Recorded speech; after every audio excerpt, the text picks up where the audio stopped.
premtimi për të shkarkuar kreun e shërbimit informativ shqiptar, e shërbimit sekret, padyshim që është një mesazh që i çohet Greqisë, sepse Athina është aleati kryesor në këto zgjedhje i Partisë Demokratike, është një aleancë e deklaruar mes dy partive, por një lidhje edhe më e fortë. Po ta vini re, domethënë që shteti grek dhe diplomacia greke është investuar drejt për drejt edhe në mundësitë për të hapur dyert në Parlamentin Evropian, në Bashkimin Evropian, në të gjitha organizatat ndërkombëtare në të cilat ajo është me drejta të plota dhe është anëtare, në të gjitha në ato të cilat ka grupet e eurodeputetëve,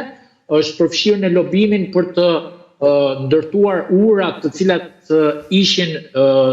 rënuar ose ishin mbyllur për Partinë Demokratike, dhe unë mendoj që ka një sër premtimesh të cilat jepen për të forcuar pozitat.